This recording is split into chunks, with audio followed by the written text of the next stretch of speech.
The phone rang, and when I picked it up, I heard my grandson Mike's voice. "Hey Pappy, you've got company. Should I send her over?" "Sure, Mike." "Did she mention what she needed?" "Nope, just asked for you." "All right, let her know I'm in the little red house about half a mile down the road."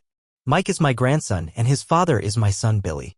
They live in the house where Billy grew up, starting when he was 4. We moved there after leaving our old town because it was becoming too unsafe. We later had a daughter, Melissa, who lives 3 hours away with her husband and doesn't visit as often as we'd like. I sold our old house to Billy and his wife, Susan, for a very reasonable price because I couldn't bear to sell it to a stranger. I bought a smaller place up the road. Though I don't avoid the old house, the memories there were too hard to bear. Now, we're making new, happier memories in the new house with Mike and his little sister Rosetta. They're bringing joy into our lives. That morning, I had just gotten out of bed when I had a nagging feeling that today might not go smoothly. It wasn't anything specific, just one of those vague, uneasy premonitions. I had been puttering around the house for a bit when the phone rang. The feeling was getting stronger. I watched as the car pulled up my lane. A thin, gray-haired woman slowly got out and moved toward the door. From a distance, she looked familiar. As she got closer, I could make out her features, and my day went right down the drain. The first thing I recognized was the funky scar on her right knee, and then I saw the one that matched on her other knee. The second was new, at least I had never seen it before. She now had 2 replacement knees, her hair was no longer brown and to her waist, and she had lost a lot of weight. I guess you're wondering what I'm rambling on about. We need to go back 6 years to begin the story. We had been married for 24 years, and they were pretty good ones too. We lived for the children as well as ourselves. We didn't have a lot of money in the bank, but we were rich with experiences. Hardly a week went by that we didn't go to one place or another. Museums and parks were the favorites, whether local, state, or federal. We went to carnivals, church suppers, concerts in the schools, and any other thing that sounded like fun. The kids were encouraged to participate in band and sports activities at school. We embarrassed them when we cheered louder than anyone else. That's what family is for, isn't it? My wife and I were both retired earlier than most. We are both disabled. She had bad knees and could hardly stand. After teaching for years and carrying some extra weight from having the children, her knees were shot. My back was bad enough that I couldn't lift anymore. My knees were also shot. I loved her to death and thought she felt the same about me. I worked construction for most of my life. To do the job correctly, you need a good set of knees and a good back. I worked for the same company for 28 years when they brought in a new manager. He, in turn, brought in a group of buddies from his last job. They were slow, not too good, and had no pride in their work. Then work became harder to find and there were layoffs. The senior people were the first to go. The company has since gone under. I do small home improvement jobs to help make ends meet. The terms are that I will work when I can. I will take a break as often as I want, but the work will be the best available. People like my work and my prices, so I do all right. I even have a waiting list. I put the company in my son's name. He gets paid and gives me the maximum I am allowed to earn on disability. What is left over goes into a school fund for my grandchildren. Well, 6 years ago, we were both retired. One morning I woke up a little later than normal and walked out to the kitchen to see what my wife was doing. She was not there. I looked in the drive and her car was gone. I figured she went to the store. I let the dog out and went back into the kitchen. There I found a small stack of papers on the counter. On top of them were her cell phone and rings. I looked at the papers. They were all of her monthly bills. There was no note or anything else to say what was on her mind. I spent a long time that day calling her friends. No one knew anything. I was beside myself with worry. When she had not returned by supper that evening, I called the police and reported her missing. They asked if she had taken anything with her. I looked around and found her medications were gone and some of her clothes. They wanted to know if she had taken any money. I looked at the accounts. There was a recent cash withdrawal of $900 about a week ago. That was it. After the police left, I checked her email account to see if there was any indication as to what was going on. I found none. Facebook showed that some of her friends had recently sent her their addresses. I copied them to give to the police. When she had been gone for a few days, I started to closely watch her bank accounts and saw no activity other than a small amount on her charge cards for the first 3 days, and then that stopped too. The locations of her purchases indicated she was moving to the west. The last activity was in Missouri. I gave the police the information I had and settled back to wait. All I could do was watch her credit card statements, bank accounts, and email. About 6 months after she walked out, the police called and said they found her car at one of the addresses she had received on Facebook. The woman who had the car wanted it removed. It seems my wife visited her and left on the train. She said she would take care of the car later. I brought the car home and parked it in my garage. I drive it every Sunday just to keep it up. It is actually a nice vehicle and a classic. Every day I cleared the spam she got and responded to her friends when they emailed her, telling them she was gone and I would let them know if I heard anything. Soon the only things to show on her account were her monthly bills and what I and the children sent to her. I noticed she didn't take any money out of her bank accounts, but I could see that someone was looking at the accounts every now and then. Our bank lists the last time the account was accessed. About 15 months after she left, I hit the lottery for about $300,000. I paid off all the credit cards and the house, then put the rest in savings. Once a month, I sent her an update on what was going on in our lives. I asked her why, if she didn't love us and if she was living with someone else. I guess she read them, but she never responded. After about 18 months, she started to use her cards again. Nothing big, though. I could tell by the activity on her bank and charge accounts that she was somewhere near Dallas, Texas, but I chose not to look into it further. After all, she left me and chose to stay away without communicating. She needs to contact me now. I had tried. Every so often, she would charge something and then pay the bill from her bank accounts. All the activity was within 60 miles of downtown Dallas. She now had a nice amount of savings in her accounts. She was getting $1,300 each month from disability and hardly spending $500 in 6 months. There was no indication that she was being paid to work, no tax records or such. After 3 years, I emailed and told her I was filing for divorce on the grounds of desertion. She did not answer. I was awarded the house and contents. In the settlement, I asked that my son take over her accounts. 3 months later, I sold the house to my son and bought the other one. The last regular email I sent her told her the divorce was final. I noticed she read that one but saved it as new. I guess so she could read it over again. For the last 3 years, I have only sent her an email wishing her happy birthday and another to wish her Merry Christmas. I have had a friend named Donna for the last 30 years. She worked at the McDonald's I used to stop at for breakfast. After my wife left, she sold me a wonderful dog that I still have. The dog and I would visit her every now and then. Recently, Donna's husband got very sick and died. One day while I was there for lunch, her friend Mary told me that Donna was lonely and would welcome my company. I asked if she would like to go to dinner and a movie. It soon became a regular thing. Then we started to get the families together for picnics and the holidays. Last year we got married and now live in the little red house. She no longer works and is very happy. It is wonderful to have someone to hold at night again. I never thought I would be lucky enough to find love again. Well, that was the last 6 years or so. The woman walking up my walk looked nervous, as well she should. Donna met her at the door and asked if she could be of assistance.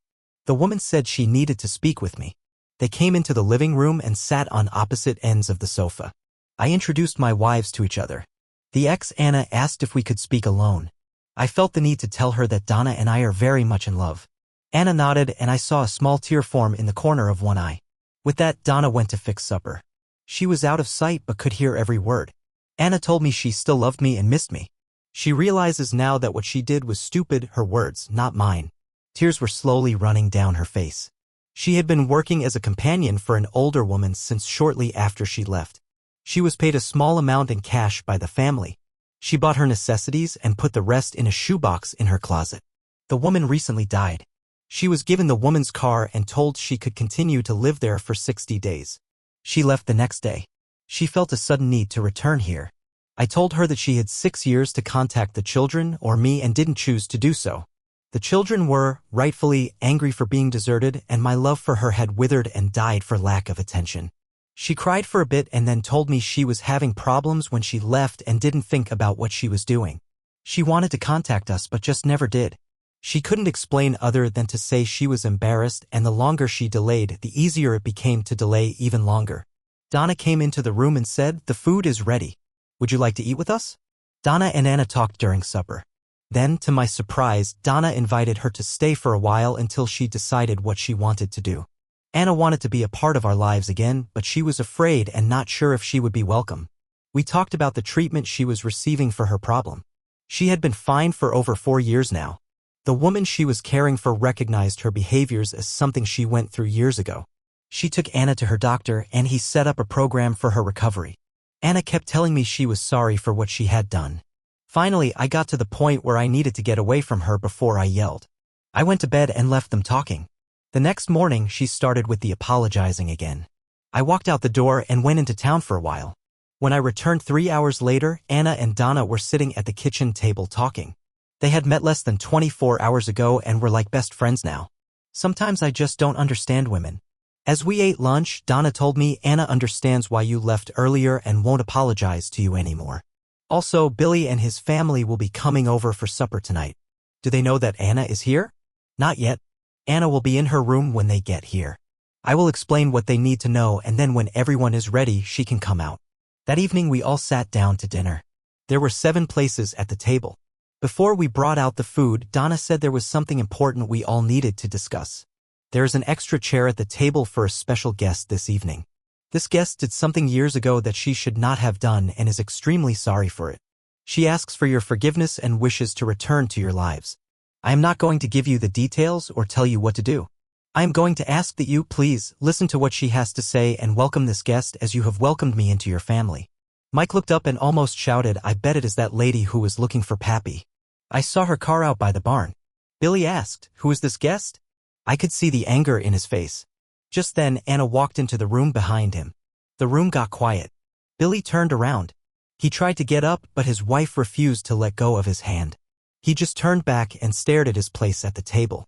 Susan spoke quietly, I never knew your mother, and you never told me much about her except that she left without any warning. I know it made you very angry. I would like to be able to meet her and hear what she has to say. If you must leave, you can do so. If you do, the children and I will spend the night at my parents' house. I love you, Billy, and your children deserve to know who their grandmother is. The room became quiet enough that you could almost hear everyone sweating. Finally, Donna got up to get the food. The meal was quiet, very quiet. When all was done, Susan, Billy, Anna, and I went into the living room and sat down. Donna took the children out for a walk. As they went out the door, she turned and said, don't make a mess of my house. If you do, you will clean it up. And I don't want any dead bodies. After a minute, I started to speak. Anna, we were all hurt by your actions. You just up and left. You never talked about any problems. For all we knew, you ran off with another man. She turned to Billy and said, I will only say this part one time. I am truly sorry for the grief I caused you. I wish I could take it all back, but we cannot change what has happened. We can only try to resolve any differences and try to continue living. I have always loved you, your sister, and your father. There has never been any other man. I only have myself to blame for all the hurt and anguish. I hope I can make it up to all of you somehow. Billy was fuming now. Anna continued, I was having some medical problems that didn't allow me to see things as they really were. I saw myself as old, crippled, and unattractive. I thought, how could anyone love me the way I am? I ran rather than doing the right thing. I was a coward. I have regretted my decision almost from the beginning, but I was too dense to allow myself the opportunity to correct my mistake. I loved the times all of you wrote to me. I cried as I read each letter, especially when you got angry and told me you didn't love me anymore. In fact, I have printed and saved every letter. I still love all of you and pray that you will allow me to be at least a small part of your lives again. I pray that we can be family again, but I will not push it if you choose not to. I know that Dad and Donna love each other very much, and I will never do anything to cause them any problems. I guess that the loss of his love will be my punishment until the day I die. I had never spoken to anyone about exactly how I was affected by her leaving. Donna had a good idea about my thoughts. I remained quiet and allowed them to continue. Billy was not gentle with the response. He told how he was not able to trust any woman until Susan came along and slowly drew him out of the rage he felt. He blamed any and all of his woes on her leaving like she did. Many of them were not really Anna's fault, but it was easier to blame her than himself. He had not spoken to me about how angry he was. I was astounded by the depth of his feelings. After he finished his ranting and raving, Anna looked up at him and said, I deserve all of that, don't I? She then walked over and hugged him lightly. Rather than allow the anger and hurt feelings to explode further, I suggested that we take a break and meet tomorrow evening to talk further after we've had a chance to mull over the words we had heard and spoken.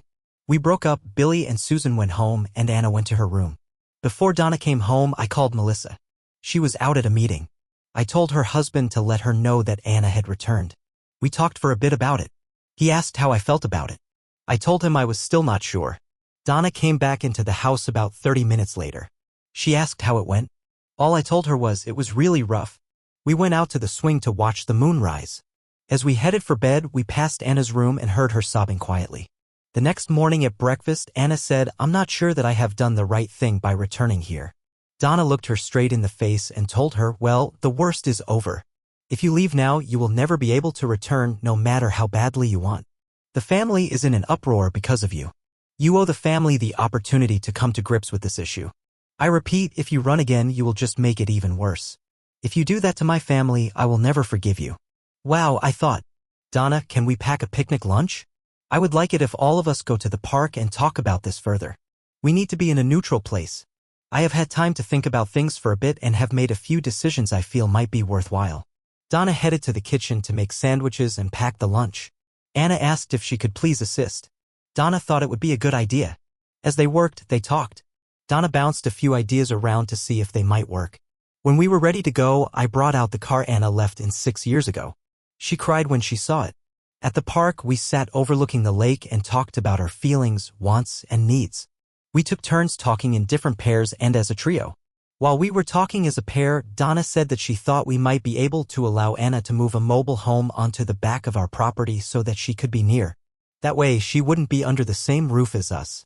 It would show we supported her returning. Before we had started talking, we resolved that we would not make any formal plans today. We would just bounce around ideas and think on them for a while. On the way back, Anna asked if she could cook dinner this evening. Donna agreed as long as she could help. When we got back, Anna asked Donna to reach way down between her seat and the driveshaft hump all the way down to the floor. When she did, she pulled out an envelope that was yellowed with age. It was addressed to me. I wrote that the first night after I left. "I'm sorry that you didn't find it on your own," she said. "Please sit down and read it together." Then she went to her room. Donna read the letter aloud. "Dearest Patrick, I pray that you are in good health and have found this letter as early as possible. I love you more than words can say. How you can love an old, unattractive person like me, I will never understand. I had to leave so the family would not be burdened anymore with all of my health issues. This is nothing that was caused by anyone in the family, and I have not run off with another person. I thought this over for a long time, and I regret that this is the only way I can find to solve the problem. I will miss you all terribly. Please remember me when I was young, healthy, and not as unattractive as I am now, and know that I only do this because I love you so much. I do not know where I will end up. If you find me and bring me back, I will just need to leave again. I love you all with my entire heart and wish there was another way. Give the children extra hugs and kisses for me. Your loving wife, Anna." Donna said, I can see the spots where she cried as she wrote this. Then she folded the letter, put it back in the envelope, and handed it to me. We sat silently for a long time. There were fresh tear stains on the outside of the envelope. I don't know what Donna was thinking. I was thinking that she and I might never have gotten together if I had found the letter sooner. As much as I loved her, it hurt to think about that. I was still lost in thought when she got up and went to get Anna so they could start dinner. I fell asleep and woke as Rosetta climbed into my lap to give me a big hug and kiss. I looked to my right and saw Billy holding the letter. He had picked it up from the floor. I told him he could read it if he wanted to. Rosetta asked, "Pappy, is that lady really my grandma? Do I really have 3 grandmas?" "She's your daddy's mother." "Yes, you have 3 grandmothers." "Pappy, can I love her just like the others?" "If you choose to, you can love her as much as you want." "Thanks, Pappy." After she climbed back down, I looked over at Billy. There were tears streaming down his face. He had just finished reading the letter. His face was bright red with anger. I said, "Billy, let's go for a walk down to the barn." Donna looked out and nodded her head to agree. We went out the front door and walked the long way to the barn. We just walked slowly. He wouldn't look up from the ground and spent a lot of energy kicking the rocks in the path. After we turned to go behind the barn, he let out a long sigh. "How can she be so foolish?" he yelled. "That is the worst reason to walk out like she did that I've ever heard of. Actually, what she did is not that uncommon for a person who is diagnosed as manic depressive. The mind gets very confused and tricks the victim into believing all kinds of things. Some people get violent or hide. Others, sadly, think leaving or disappearing will solve the problem. When the victim gets the correct treatment, they can function in a normal manner. Why? Why didn't she return when she was better? My best guess is she was scared and confused. She had done the one thing a loving mother would never do. She abandoned her children. She didn't understand why or how she could do this. At the same time, she had a new family situation. I think she felt she had a debt to repay to the lady she was caring for. But what about her real family? She had an obligation to us too. She could have contacted us and let us know she was okay. In her confusion, I bet she was concerned that we would take her away from her friend. You notice she returned as soon as that obligation was over. Billy was noticeably calmer now. He was still confused, but most certainly more than when we started. I could see and feel the conflicts waging in his mind. I had many of the same thoughts.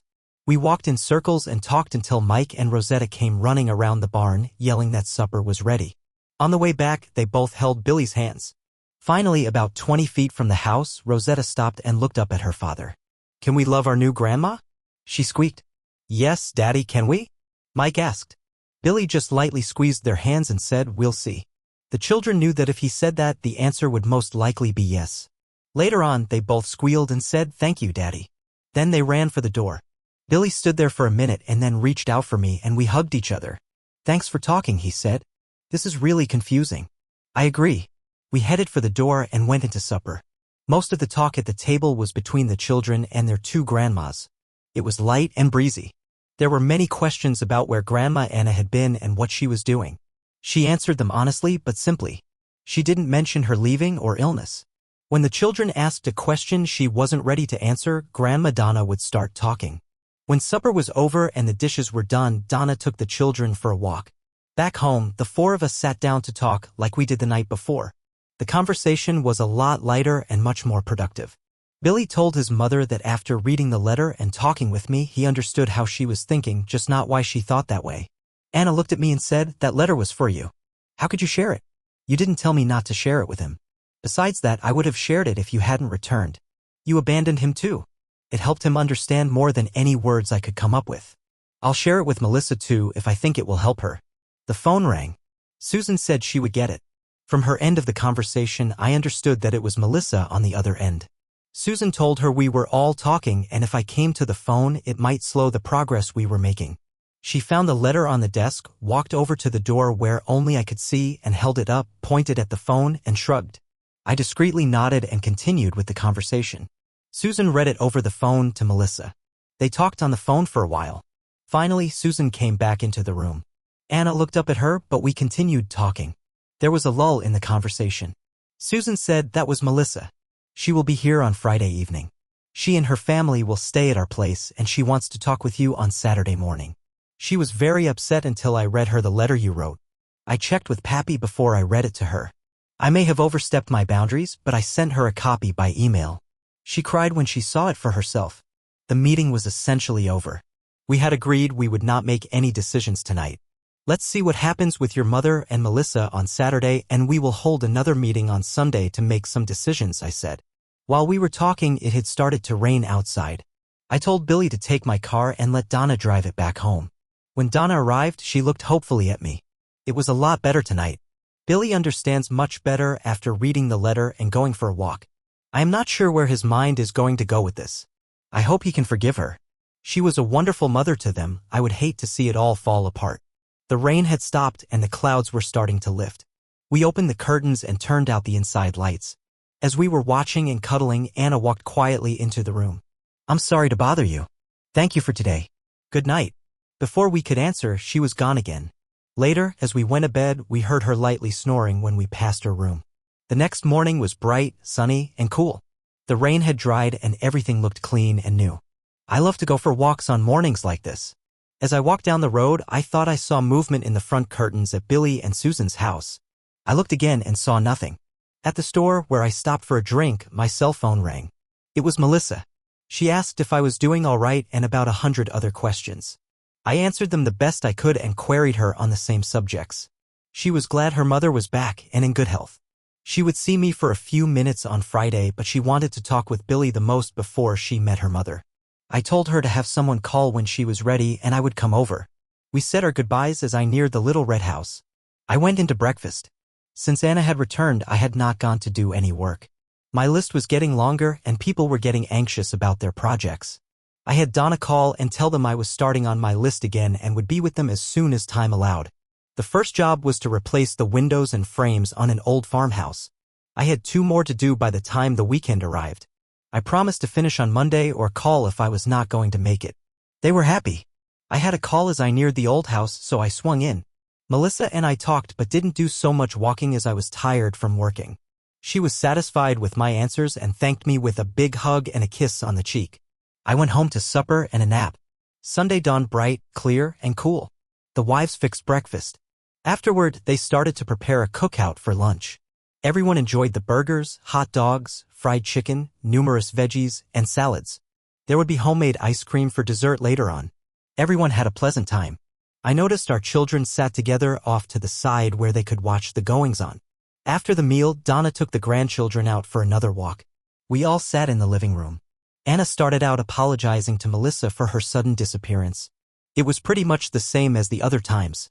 Melissa smiled, came over, and gave her a hug. You have missed too much from our lives. You missed some wonderful times. You missed some not-so-good times, and you were the cause of some terrible times. I have missed you greatly in my life. If you are truly here to stay, you are welcome to return. Then they let go of each other and sat down side by side on the sofa. Billy spoke next. I was reluctant to accept your story at first. You can thank Melissa for pointing out a great many things to me. The letter you wrote did help me decide I want you in my life again. With the understanding that you are here to stay, I will not allow my family to go through the same anguish I went through. He walked over, hugged his mother, and sat on the other side. That left me. You said it better than anyone else so far. Your actions have cost you the love and companionship of the one who meant the most to you. As I told you first, Donna and I love each other very much and will not separate for any reason. You are welcome in our lives as a longtime friend and former love. Do not expect to be treated in any other way. We will see where the road is going to take us. The property here is large enough and I have the building right that will allow you to move a mobile or modular home onto it. It will be on the far side of the property on the road that runs behind us. You will be responsible for supplying the dwelling, the well, and septic and having the utilities run in. In addition, you will be responsible for all of your own utilities. If this is acceptable to everyone, we can start with the permits this week. I turned to Melissa and said, I still have one more building right. If you choose to return to the area, we can still put you here too if that is your desire. The plan worked well. Anna was moved into her new home by the time fall arrived.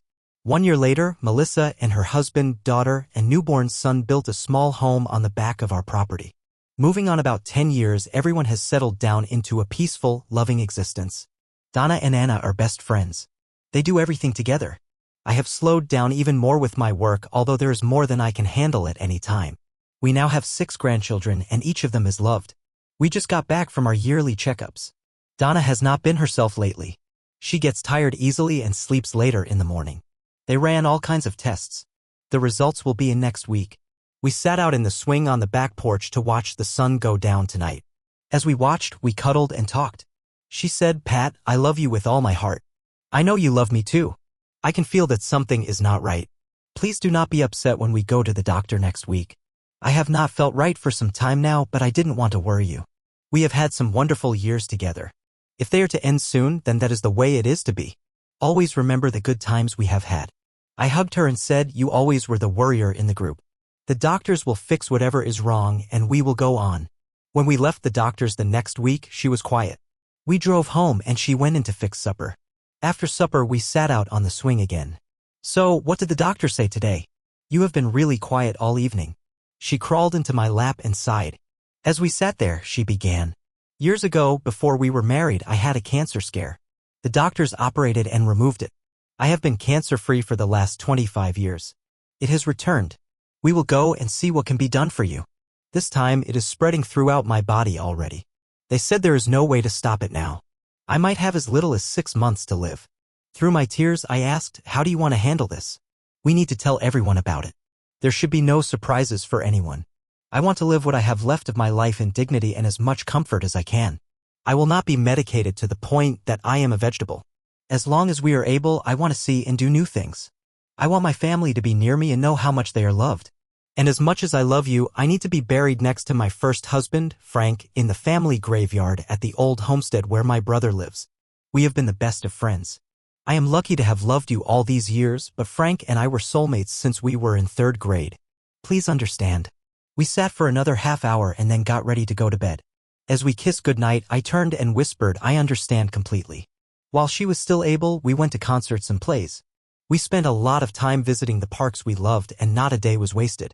She began to include Anna in more and more of our adventures. She said she needed help in the restrooms and such. Soon we needed to stay home more and more. Anna was at her side most of the time. Anna started to stay over some nights. One night about a month before she passed, Donna and I were lying in bed. She said, "How would you feel about bringing Anna into your home after I am gone?" I didn't answer. I just held her hand and gave it a small squeeze.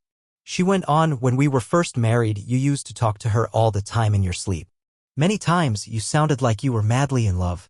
Other times you were angry. Since she has returned, you still talk to her, but you are never angry anymore. I think you still love her but won't admit it to yourself." I rolled over, kissed her long and deep, and told her she was talking nonsense. "I want you to be happy when I am gone. If happiness is being with your first love, then please do it. I have spoken to her about this and you both have my blessing. I love you and am grateful you are thinking about my happiness, but now is not the time to talk about such things." I rolled over to her again and started to caress her body. She sighed and exhaustion overtook her as she drifted off to sleep. The last week, she still refused to take any strong pain medications. I could read how badly she hurt. She still insisted on doing as much as she could for herself. Finally, her body gave out in the middle of the night. We were lying there asleep when I heard her sigh, and she reached for my hand, smiled, whispered goodbye, and was gone. I called for Anna. She came quickly. Anna started to make all the calls to notify the family and the authorities. The night before the funeral, we had the most horrendous thunderstorm I have ever seen. The lights went out in the funeral home. A few minutes later, they came back on. The children joked that Donna was playing a trick on us. The morning of the funeral was still dark and rainy. While the pastor was finishing up the service, the sun came out. The sun shone down through the stained glass over the altar directly onto the casket. It was beautiful. There was a potluck dinner at the church after it was all over. Her children all stood behind me. As the oldest thanked me for making his mother so happy for the last years of her life, he said, "Mom was lost until you came into her life and saved her. When Dad died, she had no life for the longest time. I told them they were all my family and it would always be that way." After it was all over and I was at home alone, I started to consider the requests Donna had made of me. To always remember and love her was easy. To care for her family was easy too. But could I be happy if I married Anna again? I have no idea. Life without Donna was not easy. I moved out of her bedroom and slept in the living room on the sofa. Every time I had a thought that I wanted to share, she was not there, but I shared anyway. The children tried to spend time with me, but they had their lives too. Anna was around a lot, but there just was no spark between us. To keep my mind busy, I started to do odd jobs again. The rules were the same as before. I just worked shorter days and took more breaks. There would be no heavy lifting or climbing ladders more than 2 steps high. I still go by the restaurant where we had met. Mary is now the manager. Last week, she told me that one of the other customers had asked about me. She thinks the lady might be of interest to me. I told her she could give the lady my phone number. If she is interested, she can call me. I was not in a hurry to get involved with another romance. Good company is always welcome. About a week later, I received a phone call from a woman who introduced herself as Martha. We agreed to meet at a barbecue place not far from where she lived. She said she would recognize me. When I arrived, I asked for Martha. The woman they took me to was a beautiful strawberry blonde. She stood and we shook hands. Lunch that day was a dream come true. We talked for hours about our likes and dislikes before we finally needed to clear the table for others to use. I paid and left a nice tip for the waitress to compensate her for the time we tied up the table. We walked around the nearby park for another hour before we separated. I got her phone numbers and address so we could go out to dinner and a movie on Friday. Saturday, we went to a park for a picnic. The food she prepared was beyond any expectation I ever had. We talked about our former spouses. She was divorced 10 years ago when she caught her ex cheating on her. I told her about Anna and Donna. She remembered Donna from the restaurant and had wondered who she had married. She said Donna was on cloud 9 for the few months before she married and left her job. Now I see why, she said. We are not a couple yet, but we are spending time together an awful lot. I think there is something stirring in my heart. Anna met a gentleman who works part-time at the local one-stop store. They seem to be good for each other. I guess time will tell. Donna had sold me a delightful puppy a few years before we were married. I now have that puppy's great-great-granddaughter living with me as well as my other dogs. The current dog, Lovely, is as good a cuddler as all her ancestors that I have owned. I think there is something in their line. Donna died last year from a reoccurrence of cancer. I still miss her and cannot bring myself to sleep in our bedroom. She thought that Anna and I would get back together. Something was missing and it just didn't happen. Since then, I have been introduced to Martha. She is a beautiful strawberry blonde and a bit younger than me. We are dating and considered a couple around town. I love her and someday might marry her. I need to be sure she can deal with the memory of 2 wives, one of whom lives 800 feet behind me and is a regular part of our family life. There is also the consideration of our age differences. I am not worried about that. I doubt I will wear her out too soon. Meanwhile, I am working on building an addition to my little red house.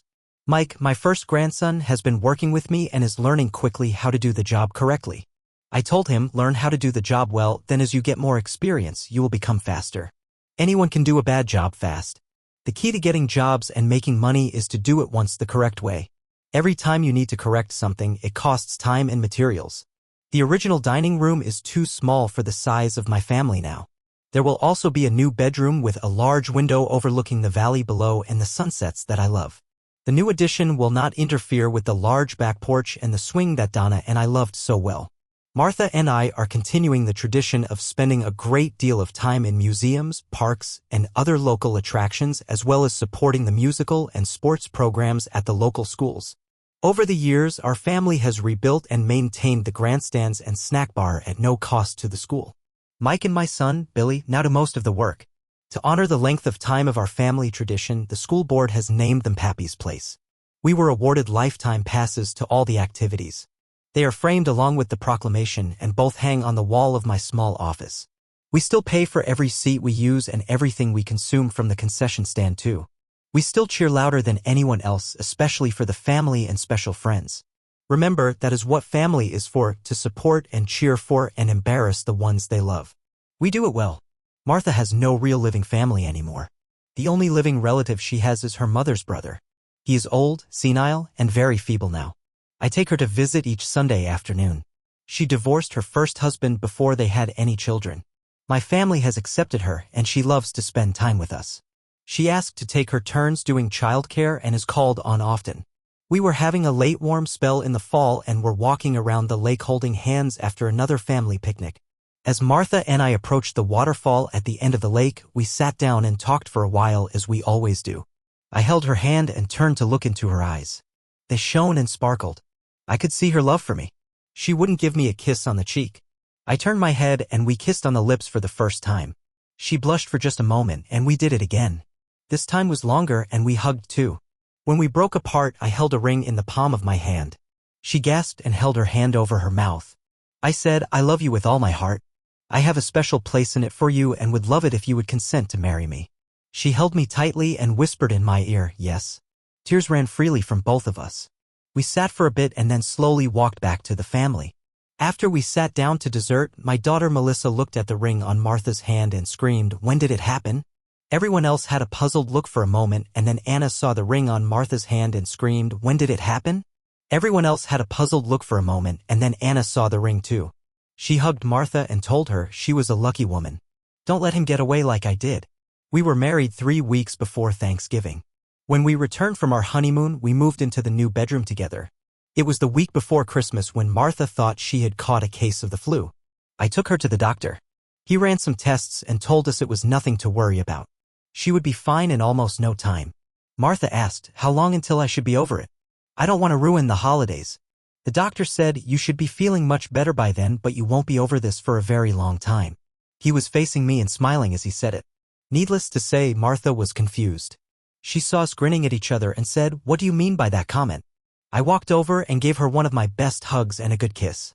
We are going to be parents, I whispered to her. She fainted. It was a good thing I had hold of her at that time. The doctor and I sat her in a chair. She came out of her faint quickly. She looked puzzled. How did it happen? I replied, the usual way. She hit me. Well, at least I didn't say any style. She hit me again. The doctor told her, since you are over 40, this is considered a high-risk pregnancy. I want to see you every other week. If there is anything of concern, we should call or come in. We decided to wait until she showed to say anything to the family. Christmas and the rest of the holidays were wonderful.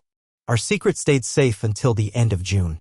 We were at the park for another picnic when Melissa did the hand over her mouth number again and whispered to Martha. Martha smiled. Melissa screamed. Why does she always do that? The family came running. We all sat down at a table and the questions began. No one could hear anything for the noise. It sounded like rush hour in Manhattan. Someone didn't like the noise and started to kick vigorously. As it all died down, I finally spoke. Martha is due to give birth to our son around the beginning of August. Then there was more noise and more kicking. Everything is progressing well. We have seen the doctor every other week since she felt ill just before Christmas. We will be going to the doctor once a week starting in the next month. We have not decided on a name yet. The next month and a half were busy, and there was always someone dropping by to make sure we were doing well and helping out as needed. One evening we were relaxing in bed. I was caressing her body. She leaned over to kiss me. After she moved away, her water broke. I called the doctor and we headed out for the hospital. As I drove, she called Billy to let him know. He was to call everyone else. When she was off the phone, she smiled and said, "Now maybe you will stop talking to Anna about when she was pregnant." I just looked at her, completely lost. She said, "For the last 6 weeks, you have been talking to Anna in your sleep about when she was pregnant. Sometimes you talk to Donna too." We were at a red light. I said, "I'm sorry. I didn't know." Martha giggled and said, "I think it is cute. They were both very lucky to have you for the times they did. I am even luckier. When I divorced my first husband, I thought I would never be a mother. Now my fondest wish is coming true." Horns honked behind us. We drove on to the hospital. After 12 hours of labor, Joseph Patrick was born. He was 7 pounds exactly and had the reddest hair I ever saw. The first thing Martha did was count the fingers and toes at least 4 times. When we were in the recovery room, she nursed him for the first time. He knew what he wanted and dug right in. He had a healthy appetite. We came home on the second day. The doctors wanted to hold them both for an extra day since Martha was older than the normal mother and it was her first. The family all welcomed us home and then left to allow us time to settle in. Enough food to feed an army of nursing mothers was left behind. Each day, one or another of the children and their families came over to help around the house if needed. Anna was there almost every day to cook and help while I was out working, not that I was gone long at any time. Martha and Anna are becoming best friends now. Mike graduated from high school in June. He was third in the class of 240. They were from all over the county. The family is proud of his accomplishments. After Sunday's supper, he and I went for a walk around the property. I asked what his plans were. His answer left me speechless. "I want to work with you. To continue the tradition of your company. Good work at an honest price. I was going to ask you today." I told him about the money we had saved to send him to college and how he could make so much more money with his degree. Mike told me he would go to school in the evenings. He had already signed up for the first classes. "But I love doing the work you've shown me to do. I feel completely at ease doing it and love to see the finished results. People trust you to do a good job and I want to continue the tradition. The classes I want to take will allow me to manage the company. I just need the practical skills to do the job correctly. Right now, there is no one in the area that does what you do as well as you do. Those customers who cannot hire you need to bring in someone from out of town to work on their places. Or they hire some of the local guys who just do not care. Their work looks okay when they are done, but it is not done to your standards and never holds up. They also charge more than you." I had to agree. A good part of our business was fixing the others' errors. When we returned to the house, I called everyone together and announced there is now a new company in town. We will be calling it Pappy and Mike Construction. As of Monday morning, Mike will work with me and learn how to build houses correctly. Everyone was ecstatic that the company would not die off when I got too tired to work anymore. Mike and I started to take on more and more jobs. Word got around that he was almost as good as me. Even with his help, there was more work than we could handle. Later, when I was sure he was doing well on his own, we hired other workers for him to train. I believe one of the ways to train someone is to have them teach someone else. To teach, they need to think of why they do everything, not just do it. I still continued to work, but mostly just to be sure the job was done correctly. We now have 5 guys working with us, making it a total of 6 workers and an old fart hanging around. The company still can't keep up with the requests for work. About 2 years later, Martha was feeling ill again. When we went to see the doctor, he ran the tests again. This time, when he came back in to give us the results, he was shaking his head and smiling. Martha turned bright red and said, "Oh no, not again." He looked at me and said, "How do you do it at your age?" "Just lucky, I guess." "How far along are we?" "About 3 months, I'm thinking." "You know the drill. We will see you every other week until the last month unless I see something that needs to be monitored more closely." This child was born slightly premature. She was 5.5 pounds. We named her Sally Marie after Martha's grandmother. The child is a real fighter. She came home the day before her original due date. What can I say? She hit the ground running and has never looked back. Anna helped Martha with both children while I was out working. When I came home, Joey was always the first to greet me at the door. Then Lovely, Martha, and Sally followed by Anna. Anna always held back, but she was always there. Fast forward another 15 years. Pappy and Mike Construction is going great. We now employ 32 people. Mike hires only the best candidates and trains them personally. He now has specialists in plumbing, electric, rough and finished carpentry, and some who just do small jobs like replacing doors, windows, and doing siding. We also have a subsidiary company that only does painting, wallpapering, and that sort of thing. Anyone who does not do the best work is let go and a replacement is found. The employees are paid top wages and have the best benefits available. We have only had to let 2 people leave. The family, the employees, and their families all get together at the park for a potluck picnic 3 times each summer. We play softball, volleyball, and many other games. One of the favorites is the Hillbilly Horseshoe Contest. The horseshoes are toilet seats. We save all the old ones from our remodels. Winning teams are responsible for the next picnic. The Christmas party is always the best around. The company covers the cost. Everyone gets a gift chosen especially for them. The employees all get their bonus checks at the end of the evening. Joey graduated this year. He was the valedictorian. There must have been 400 graduates. He is the newest employee of Pappy and Mike. He has worked with us since he was old enough to keep clear of trouble. I believe he was 16 when he was allowed to drive his first nail. That does not include the times he helped me with projects at the house or worked with his brother Billy on the grandstand at the school. Yep, we still do that too. He mostly did gopher work around the sites until he turned 18. The next Monday, he was a part of the crew. Sally is a junior next year. She is top in her class too. She always helps me work on things around the house. She especially likes to help with electrical stuff. She wants to be the first female on the crew. If she has her way, it will happen.